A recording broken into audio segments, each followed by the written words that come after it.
نحمده ونصلي على رسوله الكريم اما بعد اعوذ باللہ من الشیطان الرجیم بسم اللہ الرحمن الرحیم قال النبی صلی اللہ علیہ وسلم فاطمۃ بضعۃ منی او کما قال علیہ الصلاۃ والسلام۔ آج 3 رمضان المبارک ہے اور 3 رمضان کو دختر رسول جنتی عورتوں کی سردار ہستی خاتون جنت سیدہ طیبہ حضرت فاطمہ رضی اللہ تعالی عنہ کی وفات رمضان المبارک کی 3 تاریخ کو ہوئی تھی۔ ان کی سیرت انتہائی پاکیزہ، باعمل، عالمہ، حافظہ اور انتہائی عبادت گزار، تہجد گزار، نبی کریم صلی اللہ علیہ وسلم کی چوتھی بیٹیوں میں بیٹوں میں آخری اور سب سے پیاری دختر نیک اختر تھی۔ آپ کی سیرت کے بہت سارے پہلو ہیں۔ نبی کریم صلی اللہ علیہ وسلم کو اللہ پاک نے جو اولاد عطا فرمائی تھی اس میں 3 یا 4 بیٹے اور 4 بیٹیاں۔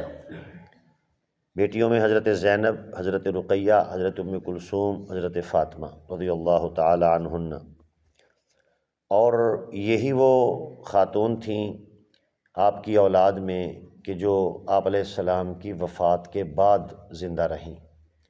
باقی بچے نبی علیہ السلام کے آپ کی مبارک زندگی میں ہی اللہ کو پیارے ہو گئے۔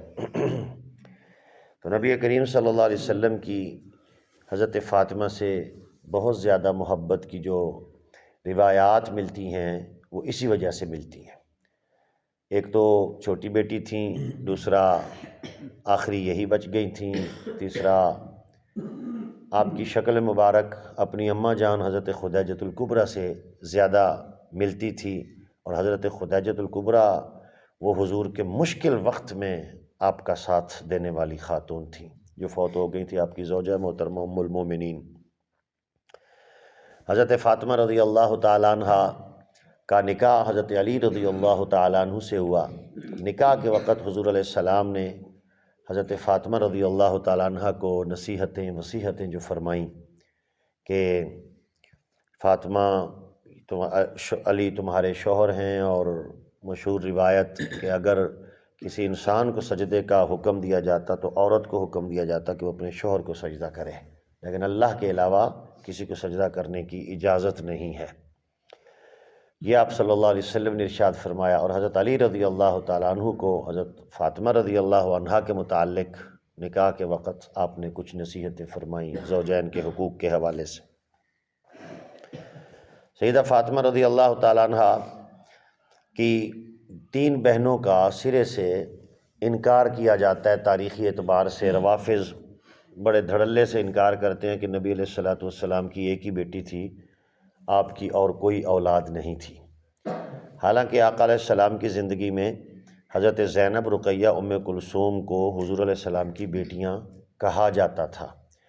حضرت زینب کا نکاح حضرت ابو العاص بنو امیہ کے فرد سے ہوا۔ حضرت رقیہ اور ام کلثوم 2 بیٹیوں کا نکاح یک بعد دیگرے حضرت عثمان غنی سے ہوا، یہ بھی بنو امیہ کے فرد ہیں۔ اور حضرت فاطمہ کا نکاح حضرت علی سے ہوا، یہ بنو ہاشم یعنی حضور کے رشتہ دار تھے، چچا زاد۔ تو اب حضرت فاطمہ کی برابری نہ ہو جائے یا بنو امیہ کی تعریف نہ منہ سے نکل جائے، یار لوگوں نے سرے سے نبی پاک کی 3 بیٹیوں کا سرے سے انکار ہی کر دیا۔ اب وہ کہتے ہیں کہ یہ ربیبہ تھیں، حضور کی ربیبہ۔ ربیب کہتے ہیں کہ پچھلے شوہر سے جو اولاد آئی ہو، چونکہ حضرت خدیجۃ الکبریٰ کے 2 نکاح پہلے ہو چکے تھے، اور ان سے آپ صلی اللہ علیہ وسلم کی حضرت خدیجہ کی بیٹی کوئی نہیں تھی، بیٹے ہی تھے 3۔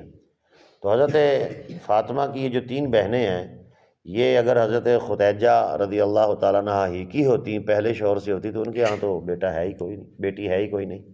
لا محالہ یہ نبی علیہ السلام کی 3 بیٹیاں ہیں۔ تو یہ ربیب کبھی بھی نہیں بن سکتی، یہ حضور علیہ السلام کے صلب سے ہیں، یہ حضور کی لخت جگر ہیں۔ اس کی بہت ساری مثالیں موجود ہیں۔ اگر حضرت رقیہ، زینب اور ام کلثوم، ان تینوں کو رسول اللہ صلی اللہ علیہ وسلم کی ربیب مانا جائے اور بیٹیاں نہ مانا جائے، تو پھر ام سلمہ رضی اللہ تعالیٰ عنہ جو حضور کی زوجہ محترمہ تھی، ان کے 5 بچے پچھلے شوہر سے تھے جب وہ حضور کے نکاح میں آئی، ام سلمہ کے، تو انہیں تو کبھی کسی نے نہیں کہا کہ یہ حضور کے بیٹے ہیں، 3 بیٹے 2 بیٹے 3 بیٹیاں۔ حضرت خدیجہ الکبریٰ کے 3 بیٹے تھے پچھلے شوہروں سے، ایک سے 2 بیٹے، ایک سے 1 بیٹا۔ ان 3 بیٹوں کے بارے میں تو کبھی کسی نے نہیں تاریخ میں لکھا کہ یہ حضور علیہ السلام کے بیٹے ہیں، حضور خدیجہ کے بیٹے تھے۔ ان 3 بیٹیوں کے بارے میں جو ہر دور میں، ہر کتاب میں، آپ کی زندگی مبارک میں بھی یہ کہا جاتا تھا، یہ دلیل ہے اس بات کی کہ سیدہ فاطمہ رضی اللہ تعالیٰ عنہ 4 بہنیں تھیں۔ باقی عظمت میں برابری وہ ہر ایک کی شان اپنی اپنی ہوتی ہے جی۔ حضور علیہ السلام کو کسی کو بھی اپنی اولاد میں سے کسی سے بھی زیادہ محبت ہو سکتی ہے، یہ بندے کے اختیار میں نہیں ہے۔ یہ ہاں، یہ اختیار میں ہے کہ ظاہراً برابری کرے، لیکن کسی سے زیادہ پیار ہو جائے اولاد میں سے، یہ بندے کے اختیار میں نہیں ہے۔ جیسا کہ آدم علیہ السلام کے سامنے اللہ نے نا ساری روحیں نکالی، قیامت تک آنے والی روحیں نکالی، ان میں سے ایک آدمی آدم علیہ السلام کو بڑا ہی پسند آیا، بہت ہی پیارا۔ یا اللہ یہ کون ہے؟ فرمایا یہ تیری اولاد میں داؤد علیہ السلام۔ تو انہیں ان سے زیادہ محبت ہو گئی۔ ابراہیم علیہ السلام کے 2 بیٹے اسماعیل علیہ السلام اور اسحاق علیہ السلام، تو انہیں سب سے زیادہ محبت اسماعیل علیہ السلام سے ہو گئی۔ یعقوب علیہ السلام کے ایک بیٹے یوسف علیہ السلام، بنیامین اور برادران یوسف بھی، وہ بھی ان کے بیٹے تھے، لیکن انہیں زیادہ محبت یوسف علیہ السلام سے تھی۔ خواجہ عبد المطلب حضور کے دادا، 10 بیٹے تھے، لیکن انہیں حضور علیہ السلام کے والد عبداللہ سے زیادہ محبت ہو گئی۔ اور خواجہ ابو طالب حضرت علی کے والد، ان کے 4 بیٹے تھے، طالب، عقیل، جعفر، علی، انہیں زیادہ محبت حضرت علی سے تھی۔ اور حضرت علی رضی اللہ تعالیٰ عنہ کے بیٹے 18 بیٹے، ان میں زیادہ محبت حضرت حسن مجتبیٰ رضی اللہ تعالیٰ عنہ سے تھی۔ تو نبی علیہ السلام کی 4 بیٹیاں، آپ کو زیادہ محبت سیدہ فاطمہ رضی اللہ تعالیٰ، یہ کوئی وہ نہیں، یہ اللہ کی طرف سے ہوتا ہے نظام، اور چونکہ بچ جانے والی آخر میں یہی تھیں۔ پھر سیدہ فاطمہ رضی اللہ تعالیٰ عنہ کی وفات مبارکہ جو ہے وہ طبعی موت سے ہوئی ہے۔ یہ اشتہاروں میں لکھا جاتا ہے شہید حضرت فاطمہ شہید، حضرت فاطمہ شہید، اور ایک نامناسب اور انتہائی توہین آمیز قصہ گھڑ کے سنایا جاتا ہے۔ ابو بکر صدیق کی بیعت حضرت علی نے نہیں کی تھی، تو حضرت عمر اور ابو بکر اور عثمان اور صحابہ کا جمگھٹا لے کے آ گئے، دھمکیاں لگائیں، دروازے کو توڑا اور دروازے کو گرایا، گھر کو آگ لگائی، اور سیدہ بی بی فاطمہ کے پیٹ میں بچہ تھا، وہ حمل ضائع ہو گیا، دروازہ پیٹ پہ گرا، اور علی کی نعوذ باللہ داڑھی سے پکڑ کے گھسیٹ کے مسجد میں لے گئے، اور وہاں جا کے زبردستی بیعت لی۔ ویسے کہتے ہیں مشکل کشا ہے، ویسے کہتے ہیں زمین و آسمانوں کا بوجھ اٹھا لیتا ہے۔ تو یہ بیعت لینے والی بات نہیں ہے، یہ تو توہین ہو رہی ہے خاتون جنت کی، یہ تو توہین ہو رہی ہے اہل بیت اطہار کی، نعوذ باللہ، اور بھی پتہ نہیں کیا کچھ لکھتے ہیں۔ تو وہ طبعی وفات ان کی ہوئی ہے، کسی بھی قسم کی ایسی کوئی کہانی نہیں ہے۔ تو جب آپ کی وفات ہو گئی سیدہ فاطمہ رضی اللہ تعالی عنہ کی، اب ایک اور بات مشہور کی جاتی ہے، حضرت فاطمہ نے وصیت کی تھی چھپ چھپ کے میرا جنازہ پڑھ دینا، ان کو پتہ نہ لگے صحابہ کو، بھائی نبی کی بیٹی کا انتقال ہو اور حضور کی آخری نشانی اولاد میں، باقی سب فوت ہو چکے تھے، آخری نشانی تو دنیا کو پتہ ہی نہیں چلا، فوت ہو گئی، فوت ہو گیا، اور وہ بھی مدینے میں، وہ بھی 7 گھر، تو کیسے ہو سکتا ہے پتہ ہی نہ چلا ہو؟ رات کو جنازہ اٹھا دینا۔ افسانے اور چیز ہوتی ہے، حقائق اور چیز ہوتی ہے۔